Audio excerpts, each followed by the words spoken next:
Good morning, everybody. Welcome back for day 2 of our Human Rights Summit. I don't know about you, but my inbox was filled with invitations to interesting events going on today.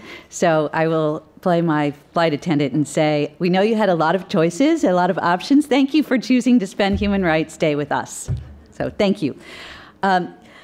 50 years ago today, December 10th, 1964, Martin Luther King was in Oslo to accept the Nobel Peace Prize.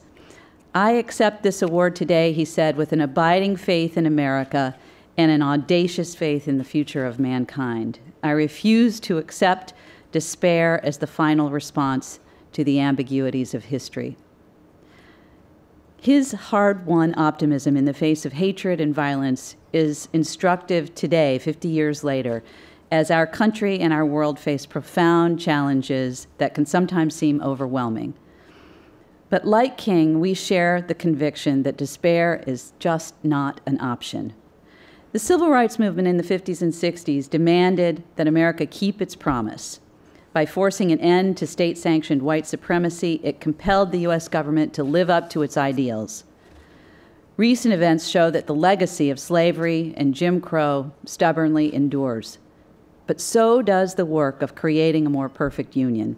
Indeed, the struggle to close the distance between American ideals and American reality is perpetual.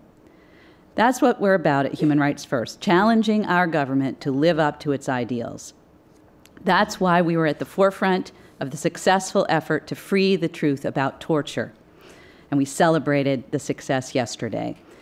Thanks.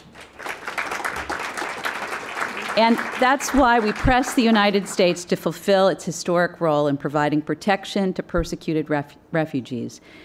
And that's why we convene this summit every year. We aim to put respect for human rights at the heart of U.S. domestic and foreign policy. This summit is where we incubate both ideas and consensus. Every year, we bring together a stunningly diverse group of people and perspectives to formulate solutions and devise strategies to achieve them. We are not interested in preaching, especially not to the choir, and we know that with a group this diverse, we won't always agree on approaches and policies. But we start from the premise that human rights are foundational, and we ground our efforts in a shared conviction that peace and security depend on respect for that foundation. My colleagues and I at Human Rights First, we're practical people. We're not content simply to describe the ideal state we hope for.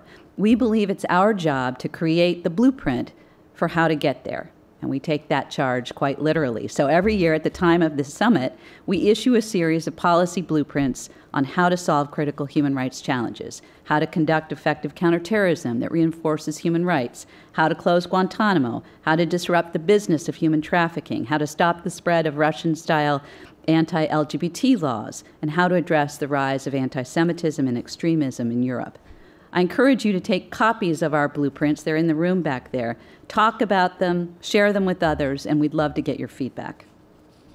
We have another full day today, so let's get to it.